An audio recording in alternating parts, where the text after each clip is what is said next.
जय हिंद। स्वागत है आप सभी का जैस के सर क्लासेस 2.0 की क्लास में। आज की क्लास में बात करते हैं चैप्टर प्रकाश, और प्रकाश का यह फर्स्ट लेक्चर होगा। और इसमें हम बात करते सबसे पहले प्रकाशिकी क्या होती है। तो प्रकाशिकी का डेफिनेशन इस प्रकार से कुछ हम लिखते हैं कि भौतिक विज्ञान की वह शाखा होती है जिसमें हम क्या करते हैं, प्रकाश की प्रकृति और इसके साथ में प्रकाश का गुण का अध्ययन करते हैं। यानी कि भौतिक विज्ञान की जिस शाखा में हम, जिस पार्ट में हम प्रकाश की गुण और उसकी प्रकृति का अध्ययन करते हैं, उसी को हमें क्या कहते हैं, प्रकाशिकी। प्रकाशिकी के बाद जान लेते हैं प्रकाश क्या होता है, लाइट क्या होती है। तो प्रकाश हम कहते हैं वो ऐसी कारक जिनकी सहायता से हमें कोई भी वस्तु दिखाई देते हैं या जिसकी सहायता से हम किसी वस्तु को देखते हैं, उसी को हम प्रकाश। जिसकी सहायता से हमको कोई वस्तु दिखाई देता है, तो दिखाई देने वाले कारक क्या होते हैं, वो होती है प्रकाश। क्या किसी भी वस्तु को देखने के लिए हमको सिर्फ व सिर्फ प्रकाश की आवश्यकता होती है? तो इसका आंसर होगा नहीं, सिर्फ और सिर्फ प्रकाश की आवश्यकता नहीं होती। तो प्रकाश के साथ साथ हमें और किसकी आवश्यकता होती है कि किसी भी वस्तु को देखने के लिए हमें प्रकाश के साथ साथ स्वच्छ आंख की भी आवश्यकता होती है। स्वच्छ आंख की भी आवश्यकता होती है। जब क्या होगा, प्रकाश और स्वच्छ आंख दोनों एक साथ मिलेंगे, एक साथ रहेंगे, तो वहां पर हमको कोई वस्तु दिखाई देगा। जब क्या होगी, प्रकाश तो सिर्फ रहती है लेकिन आंख सही नहीं रहती है, तो फिर कोई वस्तु दिखाई नहीं देती। क्या आंख स्वच्छ रहती है, आंख सही रहती है, आंख में किसी प्रकार की दिक्कतें नहीं होती हैं, लेकिन वहां पर यदि प्रकाश एब्सेंट रहती है, प्रकाश नहीं रहती है, तो फिर हमें क्या होती है, वस्तु दिखाई नहीं देता। तो इसका सीधा उत्तर होगा, जब किसी भी वस्तु को देखने के लिए हमको आवश्यकता होती है प्रकाश और इसके साथ साथ एक स्वच्छ आंख की, दोनों की उपस्थिति में कोई भी वस्तु दिखती है और दिखाई देती हो गई। इसके बाद हम बात कर लेते हैं प्रकाश के कुछ गुण का, जो प्रकाश की क्या गुण है। तो प्रकाश तो एक क्या है, ऊर्जा है। प्रकाश क्या है, प्रकाश भी एक प्रकार की ऊर्जा है। यह ऊर्जा का रूप हम, प्रकाश जो गमन करती है, प्रकाश को गमन करने के लिए किसी भी माध्यम की आवश्यकता नहीं होती है। माध्यम क्या होती है, तो माध्यम होती जिस, जैसे हम बात कर लेते हैं क्या होती है, हवा। हवा क्या हो जाएगा, यह माध्यम हो जाएगा। इसके साथ हम बात कर लेते हैं पानी। पानी क्या हो जाएगा, माध्यम हो जाएगा। इसके साथ साथ हम बात कर लेते हैं कांच। तो कांच क्या हो जाएगा, माध्यम हो जाएगा। ये सब होती है माध्यम। माध्यम किसको कहते हैं, बात करते हैं नीचे।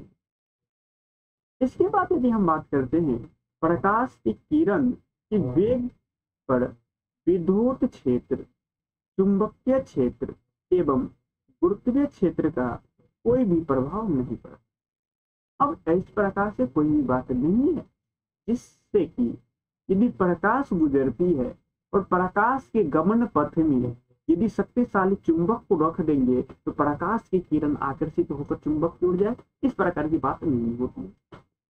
नहीं, प्रकाश चुंबकीय क्षेत्र की ओर आकर्षित होती, यानी कि चुंबकीय क्षेत्र प्रकाश की किरण को कुछ नहीं बिगाड़ती है। नहीं प्रकाश की किरण के वेग को गुरुत्वाकर्षण यानी कि गुरुत्व बल कुछ बिगाड़ती है, और नहीं प्रकाश के वेग को विद्युत क्षेत्र कुछ बिगाड़ते हैं। ये सबसे प्रकाश के वेग, प्रकाश की किरणों के वेग को कुछ लेना देना नहीं है। जैसे हम यदि बात करते हैं, यदि आपको यहाँ पर दे दे एक कोई प्रकाश स्रोत है जहाँ से क्या होती है, यह प्रकाश निकलती है। यहाँ पर हम टॉर्च बना लेते हैं। यहाँ से क्या होती है, प्रकाश निकलती है, और प्रकाश निकलेगी तो अपनी यह किरण के रूप में गमन करेगी। जैसे गमन करते थे सीधा निकलती है। सभी को पता है ये प्रकाश किस रेखा में गमन करती है, और सीधी रेखा में गमन करती है। और प्रकाश सीधी रेखा में गमन करती है, और यहाँ पे यदि हम शक्तिशाली चुंबक लगा दे, शक्तिशाली चुंबक N और S, तो क्या प्रकाश की किरण इधर आकर्षित होगी, ये नहीं होगा, प्रकाश अपना क्या होगा, सीधा निकल जाएगा। क्योंकि हम जानते हैं चुंबकीय क्षेत्र क्षेत्र हो गया, विद्युत क्षेत्र हो गया, इन सब का प्रकाश की किरणों पर कोई भी किसी प्रकार की प्रभाव नहीं पड़ती। जब किसी भी माध्यम से प्रकाश की किरणें गमन करती है, तो गमन करने पर प्रकाश का वेग, प्रकाश का तरंग दैर्घ्य एवं तीव्रता तो बदलती है। यानी कि जब प्रकाश किसी माध्यम में एंट्री मारेंगे, माध्यम में जैसे हवा हो गया, कांच हो गया, पानी हो गया, इत्यादि माध्यम में होती है। यदि उसमें प्रकाश किरण एंट्री मारती है, यानी कि उससे गुजरती है, तो गुजरने के अंतराल में प्रकाश के वेग में क्या हो जाती है, परिवर्तित हो जाती है। यदि सघन माध्यम होगा तो प्रकाश की वेग धीरे होगा। प्रकाश की क्या होती है, तरंग परिवर्तित हो जाती है, प्रकाश की तीव्रता बदल जाती है। ये सब प्रकाश की कौन कौन सी बदलती है, तरंग बदलती है, तीव्रता बदलती है और वेग बदलती है। प्रकाश जब किसी माध्यम में प्रवेश करती है तो प्रकाश की कौन सी बदलती है, वेग बदलती है, तीव्रता बदलती है, तरंग दैर्घ्य बदलती है। लेकिन प्रकाश का रंग एवं आवृत्ति नहीं बदलती। तो प्रकाश कौन कौन सा ऐसे है जो नहीं बदलते हैं किसी भी माध्यम में, तो प्रकाश की रंग हो गया और प्रकाश की आवृत्ति हो गया। यह दोनों क्या होता है, अपरिवर्तनशील होती हैं। यह दोनों किसी भी माध्यम में नहीं बदलती है। प्रकाश का वेग सबसे अधिक होता है निर्वात। प्रकाश का वेग सबसे अधिक निर्वात में होता है, और निर्वात में प्रकाश की वेग कितना होता है, 3 × 10⁸ मीटर प्रति सेकेंड, यानी कि 3 × 10⁸ मीटर प्रति सेकेंड होता है यह प्रकाश का वेग। और यह प्रकाश की वेग कहाँ का है, यह प्रकाश की वेग दोस्त निर्वात का है। निर्वात में प्रकाश की चाल क्या होती है, प्रकाश की वेग सबसे अधिक होता है, और सबसे अधिक कितना होती है प्रकाश का वेग, 3 × 10⁸ मीटर प्रति सेकेंड होता है। और प्रकाश जानते हैं, ये तो बचपने से पढ़ते आ रहे हैं, प्रकाश सीधी रेखा में गमन करती है, प्रकाश सीधी रेखा में गमन नहीं करती। प्रकाश सीधी रेखा में इस प्रकार से यदि हम क्या करते हैं, इस प्रकार से कोई क्या लेते हैं, एक ले लेते हैं प्रश्न, और यहाँ से क्या करते हैं, यदि हम प्रकाश की किरण को गुजारते, यदि यहाँ से हम प्रकाश की किरण को गुजारते हैं इस प्रकार से, तो प्रकाश किरण को जैसे गुजारेंगे तो क्या होगा, सीधा निकल जाएगा और इसको पार करते हुए बाहर चले। क्योंकि हम जानते हैं प्रकाश किरण क्या होती है, थोड़ी ये सीधा चल जाए, क्योंकि हम जानते हैं प्रकाश किरण क्या होती है, सीधी रेखा में गमन करती। यदि इसी को हम थोड़ी सी वक्र वाला ले ले, वक्र टाइप का, या इसको हम क्या कर दे, थोड़ी सी टेढ़ा कर दे इसी पाइप को, तो प्रकाश की किरण तो यहाँ से जाए, जाने के बाद क्या होगी, इधर टकरा जाएगी, प्रकाश किरण जाएगी और जाने के बाद इधर टकरा जाएगी, प्रकाश किरण इधर साइड नहीं निकलती। नेक्स्ट बात कर ले प्रकाशीय माध्यम। प्रकाशीय माध्यम, तो प्रकाशीय माध्यम उसको कहते हैं वैसा माध्यम जिससे होकर प्रकाश की किरणें गमन करती है, उससे हम क्या कहते हैं, प्रकाश। जिन जिन माध्यम से प्रकाश गमन करती है उसको कहते हैं प्रकाशीय। तो प्रकाश कहाँ कहाँ से गमन करती है, तो प्रकाश गमन करती है हवा से, प्रकाश गमन करती है कांच से, प्रकाश गमन करती है पानी से, क्या प्रकाश लकड़ी से गमन करती है, आएगा नहीं, यह प्रकाश के माध्यम नहीं होगा। यानी कि जिससे प्रकाश क्या होती, आड़ पाड़ हो जाती, इस साइड से उस साइड निकल जाएगा, उसको कह देंगे प्रकाशीय माध्यम। और यह प्रकाशीय माध्यम जो होते हैं, घनत्व के आधार पर प्रकाशीय माध्यम को दो भागों में बांटे। घनत्व के आधार पर प्रकाशीय माध्यम को कितने भागों में बांटा गया, यह बांटेंगे दो माध्यमों में, एक होते समांगी माध्यम, दूसरा होता है असमांगी माध्यम। इसी को हम कहते हैं विषमांगी माध्यम। समांगी माध्यम, विषमांगी माध्यम, या हम कहते हैं असमांगी माध्यम। समझे दोस्तों? तो घनत्व के आधार पर प्रकाशीय माध्यम को दो भागों में डिवाइड किया गया है। एक आ जाता है आपको समांगी माध्यम, दूसरा आ जाती है आपको विषमांगी माध्यम, या हम इसी को कहते हैं असमांगी माध्यम। अब घनत्व क्या होता है? घनत्व तो पता होगा सभी को। घनत्व मतलब क्या? कितना जगह है और इस जगह में कितना ठोस ठोस का आदमी भरा, या इसमें कितना कण भरा हुआ, जो भी है कितना भरा है, वो भरने को ही हम क्या कहते हैं? घनत्व कहते हैं। अब जिसमें क्या होगा? यह अधिक ठोस ठोस के भरा होगा, यानी कि अधिक बड़ा होगा। बीच के रिक्त स्थान बहुत कम होगा, तो उसको कहते हैं सघन माध्यम, उसको सघन माध्यम। और जिसमें क्या होती है? इतना ही होती है जगह, लेकिन इसमें क्या होते? दूर दूर रहते, इसको कहते हैं विरल। विरल माध्यम। घनत्व ये होता है जिसमें अधिक रहेगा उसको हम कहेंगे उसका घनत्व अधिक है, जिसमें कम कम रहेगा उसको कहते हैं कम। समांगी माध्यम और विषमांगी माध्यम। तो समांगी माध्यम क्या होता है? समांगी वैसा माध्यम जिसका घनत्व प्रत्येक जगह एक समान हो, उसे कहते समांगी। प्रत्येक जगह यानी कि हर एक जगह क्या होती है? यदि उसका घनत्व समान होती है। मान के चलते क्या, इतना बड़ा का कोई मान लेते हैं कांच की टुकड़ा, या मान लेते हैं इतना बड़ा एरिया में हवा भरा हो। अब जितना बीच की दूरी यहाँ पर इस हवा की है, जितना दूरी यहाँ पे इस हवा की है, यदि इतना ही दूरी पर हवाओं की कण पूरा का पूरा में इसमें भरा रहता है, तो उसको कह देंगे समांगी माध्यम, क्योंकि प्रत्येक जगह इसमें क्या है? समान है। प्रत्येक जगह हर एक जगह घनत्व क्या है? समान है, हर एक जगह घनत्व बराबर। यदि हाँ, इसमें यदि हर एक जगह का घनत्व बराबर है तो उसी को कहते हैं समांगी माध्यम। जैसे हो गया आपको कांच, और कांच में कौन सा कांच? तो स्वच्छ कांच, यानी कि जो घिसा पीटा ना हो, तो उसको कह देंगे समांगी माध्यम। और समांगी माध्यम में जो होती है, वहां पर समांगी माध्यम में प्रकाश की चाल सभी जगह समान होती है। प्रकाश की चाल समांगी माध्यम में क्या होती है? सभी जगह समान होती है। असमांगी माध्यम क्या होते हैं? तो असमांगी माध्यम मान के चलते हैं क्या, इतना बड़ा क्या है, कोई वस्तु है, या हम कह सकते हैं इतना बड़ा एरिया में क्या है? हवा भरा। और इस हवा में यदि इसी हवा में यदि यहाँ पर इतना इतना दूरी पर भरा हुआ, यहाँ इतना इतना दूरी पर इसके हवा के अणु है, और इधर आ जाए, इधर बहुत दूर पर, इधर तो दोस्तों क्या है? नजदीक नजदीक है, लेकिन यहाँ पे क्या हो? अधिक दूर हो जाती। इस प्रकार के जो माध्यम होते हैं, उस माध्यम को कहते हैं असमांगी माध्यम। वैसा माध्यम जिनका घनत्व घनत्व जिनका घनत्व सभी जगह क्या होते हैं? समान नहीं होती, सभी जगह अलग अलग होते हैं, तो उसको कहते हैं असमांगी माध्यम।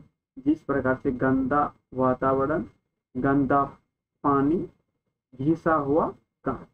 अब गंदा पानी में क्या होगा? तो गंदा पानी मान के चलो यह कोई बोतल है, ये कोई बोतल, यदि इस बोतल में हम क्या दे दिए हैं? पानी दे दिए। इस बोतल में क्या भर दिए हैं? पानी भर दिए। और इस बोतल के पानी में यदि हम क्या करते हैं? बालू के कण मिला देते हैं। इस बोतल में क्या करते हैं? यदि बालू मिला देते हैं, तो जब तक यह मिला रहेगा तब तक तो हर एक जगह सही रहेगा, लेकिन जैसे ही क्या होगा, कुछ देर तक इसको अस्थिर छोड़ देंगे, ऊपर वाले कण में क्या होती है? नीचे आ जाते हैं, और नीचे में अधिक गंदा हो जाते हैं, तो ऊपर में क्या हो जाती है? साफ हो जाती है। तो ऊपर में क्या होती है? बालू की कण कम है, और नीचे में बालू की कण अधिक है। तो इसी को कहते हैं हम असमांगी माध्यम या विसमांगी माध्यम, क्योंकि ऊपर में बालू की मात्रा क्या है? कम है, और नीचे में बालू की मात्रा कम है। इसी को तो कहते हैं प्रत्येक जगह इसका घनत्व समान नहीं हो, तो उसी को कहते हैं असमांगी माध्यम।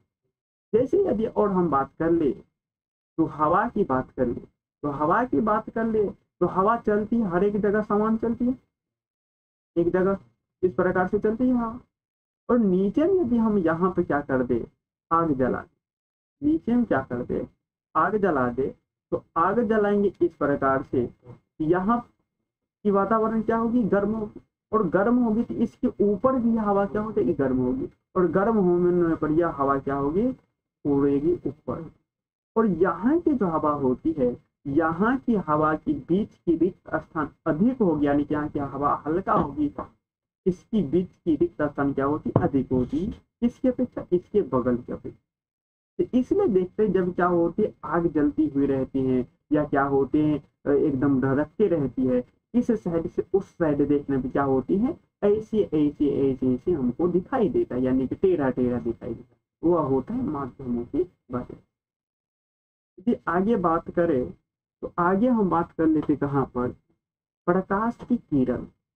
जो प्रकाश की किरण क्या हो, तो प्रकाश की किरण हम किसे कहते हैं, किसी प्रकाश स्रोत से निकलती हुई प्रत्येक फोटोन के पथ को हम क्या कहते हैं, प्रकाश की किरण। अब क्या होते हैं, कभी कभी क्या होते देखेंगे, माने चलो क्या होते हैं, यह लाइट क्या है, बल्ब जल रही, और बल्ब जल रही है, प्रकाश उत्सर्जित कर, प्रकाश छोड़ रही। जैसे यह बल्ब जलते हैं, आंख में किसी कारण बस पानी आ जाते हैं, तो आपको देखने को मिलेगा यह जो बल्ब जलती है, ये बल्ब से सीधा एक तार टाइप की संरचना सीधा लगती आंख पर आती है, जिसको हम क्या कहते हैं, इसी को हम कहते हैं किरण। इसको हम क्या कहते हैं, किरण। और यह जो किरण होती है, जिसको हम प्रकाश, प्रकाश की किरण भी कहते हैं, यह क्या होती है, उसको किरण तो जान। अब किरण पुंज क्या हो, जब एक सिर्फ और सिर्फ एक लाइन गुजरती है, तो एक लाइन गुजरने पर हम उसको कह देंगे किरण, यानी कि उसको हम कह देंगे हाँ किरण। यदि वही किरण ढेर सारी एक साथ गुजरती है, तो उसको कहते हैं किरण पुंज, या इसी को हम कहते हैं प्रकाश पुंज। प्रकाश पुंज या किरण पुंज, किरणों के समूह को हम किरण पुंज या प्रकाश पुंज कहते हैं। तो बस वही कि प्रकाश की किरणों के समूह को किरण पुंज या इसे हम प्रकाश पुंज। तो प्रकाश पुंज जो होती है, यह होती तीन प्रकार, या हम इसको कह सकते किरण पुंज। किरण पुंज कितने प्रकार की होती है, यह होती तीन प्रकार। एक होती है समांतर किरण पुंज, दूसरा होते अपसारी किरण पुंज, तीसरा होते अभिसारी किरण। इसको हम ऐसे भी कह सकते हैं समांतर प्रकाश पुंज, अपसारी प्रकाश पुंज और अभिसारी प्रकाश पुंज, ये भी हम कहते हैं। तब तीनों इस प्रकार से अभी तक जो हम देखे हैं, ये सिर्फ सुने हैं, जो प्रकाश पुंज तीन प्रकार के होते हैं, या किरण पुंज तीन प्रकार के होते हैं। ऐसे प्रकाश पुंज तीन प्रकार के होते हैं, जो समांतर रेखा में गमन करती है उसे समांतर किरण पुंज कहते हैं। जो क्या होते हैं, एक बिंदु से चलकर विभिन्न दिशा में फैल जाती हैं, उसको अपसारी किरण पुंज कहते हैं। जो क्या होती हैं, विभिन्न दिशा से आकर एक बिंदु पर मिलते हैं, उसे अभिसारी किरण पुंज। अभी तक इसको हम सुनते आ रहे थे, फोटो में मात्र देख, अभी रियल में देखेंगे कि किस प्रकार से प्रकाश किरण एक दूसरे समांतर रेखा में गमन करती है, किस प्रकार से प्रकाश किरण आती है। तो चलो थोड़ी सी उसको हम देखें। अब देखो यहाँ इस प्रकार, फिर चलो इस प्रकार से। अब जानते हैं हम समांतर किरण पुंज। समांतर किरण पुंज क्या होगा, वह किरण पुंज कभी एक दूसरे को प्रतिच्छेद नहीं करती, यानी कि सीधा हो निकलती, इस प्रकार सीधा ये क्या होगी, चलती रहेगी। इस प्रकार से जो अपना आगे की ओर बढ़ती रहती है, इस प्रकार के किरण पुंज को हम कहते हैं समांतर किरण पुंज। और जब क्या होती है, एक बिंदु से होकर इस प्रकार से विभिन्न दिशा में फैल जाती है प्रकाश की, जब एक बिंदु से चलकर विभिन्न दिशा में फैलती है, उसको हम कहते कौन सा किरण पुंज कहते हैं, उसको कहते हैं अपसारी किरण। ऐसे ही जब विभिन्न दिशाओं से आकर एक बिंदु प्रकाश किरणें मिलती है, तो उसको हम कौन सा किरण पुंज कहते हैं, अभिसारी। जो क्या होगी, समांतर चलेगी, कहीं पर काटेगा नहीं, तो उसको कहते हैं समांतर किरण पुंज। जो क्या होते हैं, एक बिंदु से विभिन्न दिशा में फैलते हैं, उसको कहते हैं अपसारी किरण पुंज। जो क्या होते हैं एक बिंदु पर आकर मिल जाती, इसको कौन सा किरण किरण पुंज कहते हैं? अभिसारी किरण। आगे हम बात करते हैं, या तो मिलती है या मिलती हुई प्रतीत होती, इस प्रकार से ये तो समांतर किरण पुंज होगी। इसके बाद यह मिलती नहीं है रियल, सॉरी यह जाती नहीं है, यह जाती हुई प्रतीत होती। और यह किरण पुंज है, यह मिलती नहीं है, यह मिलती हुई क्या होती है? प्रतीत, मिलती हुई प्रतीत होती, रियल में नहीं मिलती। तो हम जाने हैं प्रकाश पुंज कितने प्रकार के होते हैं? तो प्रकाश प्रकाश पुंज 3 प्रकार के होते हैं। एक होते हैं समांतर प्रकाश पुंज, एक होते हैं समांतर प्रकाश पुंज, दूसरा होते हैं अपसारी प्रकाश पुंज, तीसरा होते अभिसारी प्रकाश। इसका डेफिनेशन चलो देख लेते थोड़ा सा, इसका डेफिनेशन क्या हो? इसका डेफिनेशन समांतर किरण, प्रकाश की किरणें एक दूसरे के समांतर में यदि गमन करती है तो उसे हम कौन सा प्रकाश पुंज कहते हैं? तो समांतर प्रकाश पुंज कहते हैं। जब यही प्रकाश की किरण जब यही प्रकाश की किरण किसी एक बिंदु से होकर विभिन्न दिशा में फैलता हुआ या फैलती हुई प्रतीत होती, एक तो रियल में फैलती है या एक क्या होती है? रियल में नहीं होती, लेकिन ऐसे लगते हैं क्या फैल रही है, उसको कहते हैं हम अभिसारी किरण। जिस प्रकार से गर्मी के मौसम यदि मेन रोड पर चलते हैं तो लगते हैं कि आगे में जाकर पानी का जमा हुआ, या रियल में होता है? तो रियल में नहीं होता, ये ऐसा न लगता है कि आगे में पानी का जमा हुआ, जो कि रियल में नहीं होता। बस इसी प्रकार से एक तो मिलती है, एक मिलती हुई प्रतीत होती है। जब सॉरी मिलती है, एक बिंदु से फैलती है या फैलती हुई जब प्रतीत होती है, उसी को कहते हैं अपसारी किरण पुंज। फिर जानते हैं, आती है एक और किरण पुंज, चीज को कहते हैं अभिसारी किरण। अभिसारी किरण पुंज में क्या होती है? प्रकाश की किरणें विभिन्न दिशा से चल के एक बिंदु पर आकर मिलती है या मिलती हुई प्रतीत होती है, उसको कहते हैं हम अभिसारी किरण। प्रकाश स्रोत क्या होती है? वे सारी युक्तियां जिनसे क्या होती है प्रकाश उत्पन्न होती, उसे हम कहते हैं प्रकाश स्रोत। यानी कि जिससे प्रकाश की प्राप्ति होती, जिससे प्रकाश निकलती है, तो प्रकाश निकालने वाली वस्तु को कहते हैं प्रकाशीय स्रोत। अब प्रकाशीय स्रोत जिस प्रकार जलती हुई मोमबत्ती, बल्ब, जलती हुई बल्ब, जलती हुई बल्ब, जलती हुई मोमबत्ती, मोबाइल, टॉर्च, चंद्रमा, सॉरी चंद्रमा नहीं होगा, चंद्रमा नहीं होगा, चंद्रमा यह नहीं होगा प्रकाश स्रोत। तारे इत्यादि सारे सारे क्या आ जाएगा? प्रकाश स्रोत में आ जाएगा, या हम इसको दीप्त वस्तु भी कह सकते हैं। इसके बाद आते हैं अदीप्त वस्तु। अदीप्त वस्तु वैसा वस्तु होती है जो प्रकाश उत्सर्जित नहीं करती। हाँ, प्रकाश को परावर्तित कर देती है लेकिन उत्सर्जित नहीं करती, इसके पास अपना खुद का प्रकाश नहीं होता है। तो वैसा पदार्थ जिनके पास अपना खुद का प्रकाश नहीं होता है, वो प्रकाश को परिवर्तित कर सकते हैं, उसको कहते हैं अदीप्त वस्तु। तो उसको क्या कहते हैं? अदीप्त वस्तु। वस्तु जैसे टेबल, क्या टेबल के पास अपना प्रकाश होती है? लाइट कटने पर अंधेरा में क्या टेबल रोशनी देती है, प्रकाश छोड़ती है? तो नहीं देती। ये हो जाएगा अदीप्त वस्तु। पेन हो गए। चंद्रमा, अब कहता होगा कि जब चंद्र उगते हैं सर जी तो ये तो प्रकाश देती है, ये तो दिखाई तो देती है चंद्रमा, लेकिन इतना पता होना चाहिए कि चंद्रमा जो प्रकाश देती है वो अपना खुद का प्रकाश नहीं देती, वह क्या करते? सूर्य के प्रकाश को परावर्तित करके हम तक पहुंचाती है। जिस प्रकार से मान लेते हैं क्या क्या है? पृथ्वी, ये क्या है? पृथ्वी है, और इधर क्या है? सूर्य। इसकी चक्कर लगा, और इसके साइड में क्या है? इसके साइड में है चंद्रमा। अब प्रकाश किरण यहाँ से पड़ती है और इसको यहाँ पर क्या करती? रिफ्लेक्ट, यानी कि परावर्तित। जो प्रकाश की किरण को परावर्तित कर देती है, इसलिए हमको क्या होती है?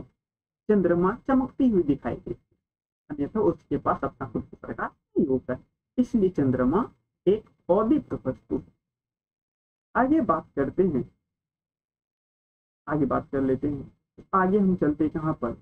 प्रकाशीय स्रोत। प्रकाश स्रोत दो होते हैं, प्रकाश से कितने स्रोत है? प्रकाश से 2 स्रोत है। एक होते हैं आपको प्राकृतिक स्रोत और एक होते हैं मानव निर्मित स्रोत। एक होती है प्राकृतिक स्रोत, दूसरा होते हैं मानव निर्मित। प्राकृतिक स्रोत किसे कहते हैं?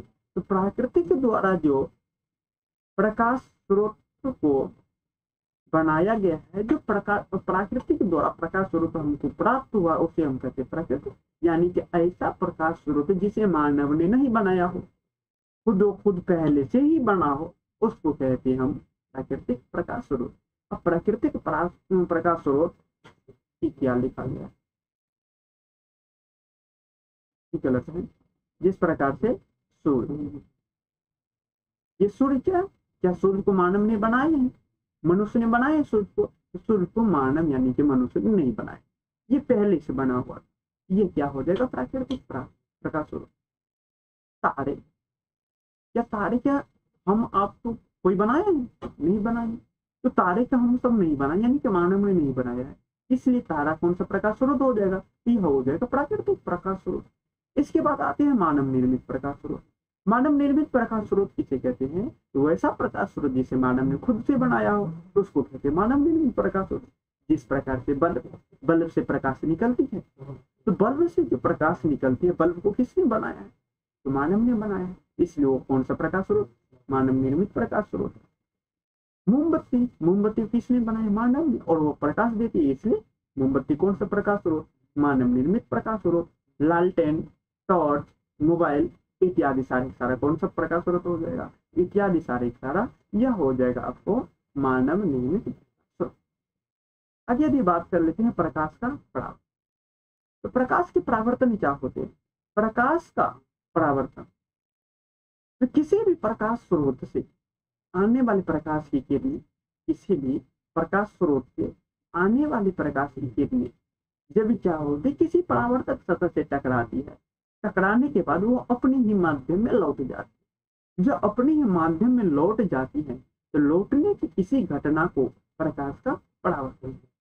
अब कैसे होती? आपको फोटो यहाँ से दिखाई दे रहा है, इसी प्रकार से आपने पहले से भी पढ़ रखा, तो हम तो इस प्रकार से पढ़ाएंगे नहीं। जो फोटो दे ले बाबू समझ ले, ये हो गया आपतित किरण, ये हो गया परावर्तित किरण। अभिलंब कैसे प्रकाश आती है, कैसे गुजरती है, इसको भी हम दिखाएंगे। इसको दिखाते हैं, चलो थोड़े से यहाँ पर हम करते हैं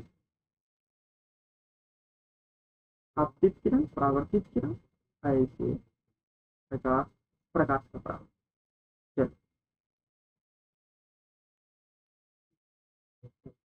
ये वो हम जानते हैं प्रकाश का परावर्तन की तरह।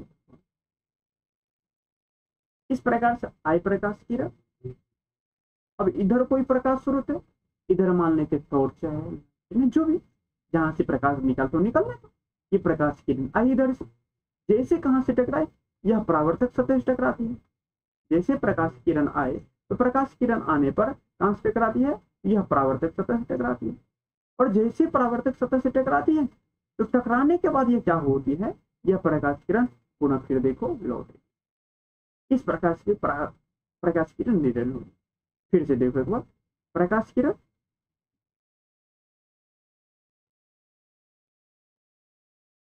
प्रकाश किरण, ये हो गया कोई परावर्तक सतह। ये क्या है? कोई भी परावर्तक सतह।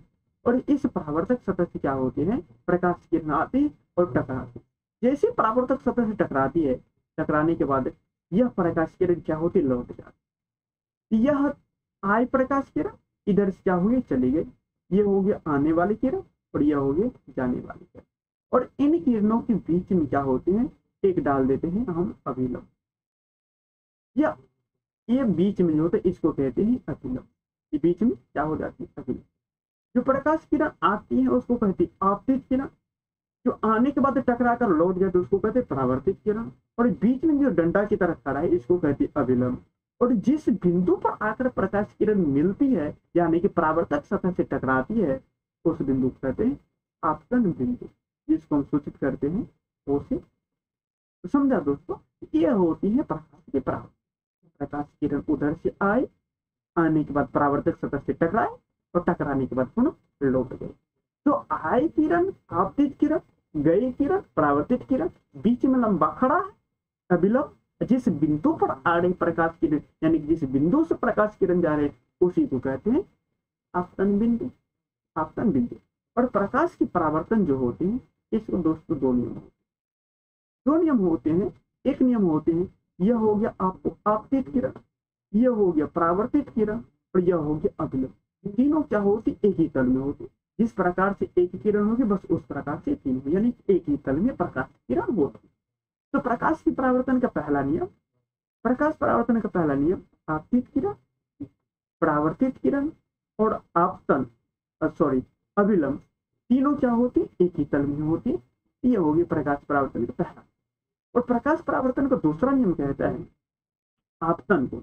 आपतन कोण होता है क्या, आपतित किरण और अभिलंब, यहाँ पर जो कोण बनता है इसको कहते हैं आपतन कोण, और यहाँ पर जो कोण बनता है अभिलंब और परावर्तित किरण के लिए, इसको कहते हैं परावर्तन कोण। यह दोनों कोण आपस में क्या होती है, बराबर होती है। प्रकाश परावर्तन नियम के अनुसार कोण आई बराबर क्या होते हैं, कोण हो जाते हैं। तो प्रकाश परावर्तन की यह हो गया दूसरा। प्रकाश परावर्तन के कितना नियम, दो नियम। एक होते हैं आपतित किरण, परावर्तित किरण और आपतन बिंदु पर डाला गया लंब, तीनों एक ही तल में होते हैं। दूसरा होता है आपतन कोण और परावर्तन कोण आपस में होती है बराबर। आपतन कोण परावर्तन कोण आपस में होती है बराबर। बात कर लीजिए आज, यह प्रकाश के परावर्तन का दोनों नियम हो गए, प्रकाश परावर्तन का दोनों।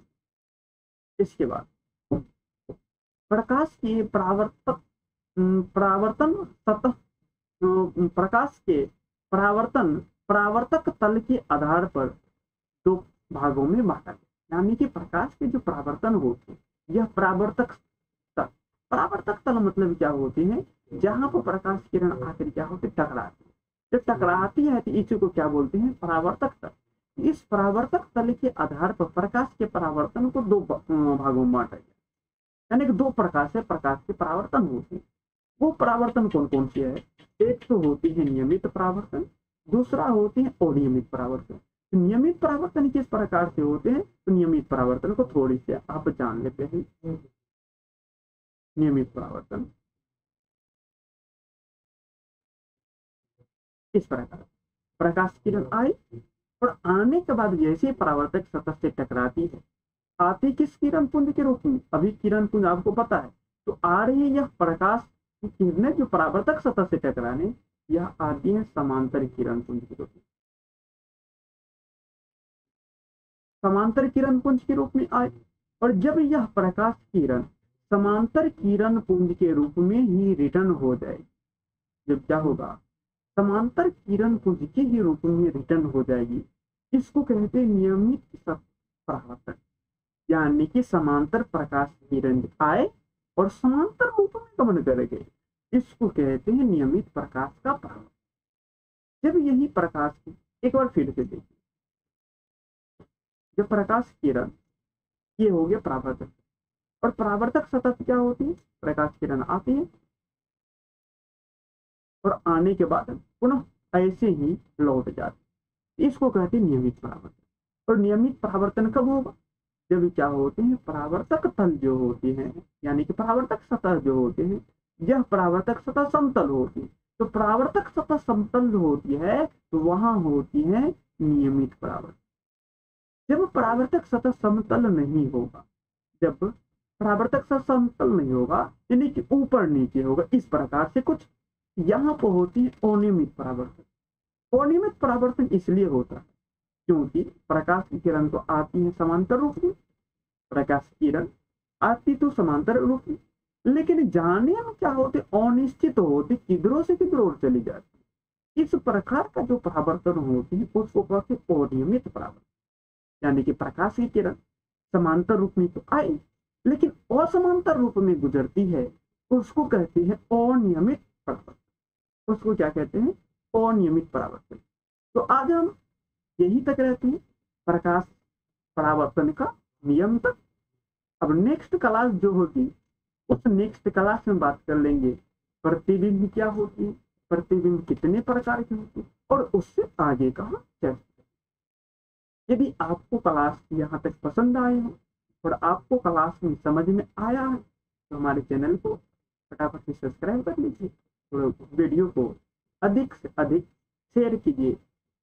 मिलते हैं हम नेक्स्ट क्लास में फिर नेक्स्ट लेक्चर लेकर, तब तक के लिए जय हिंद।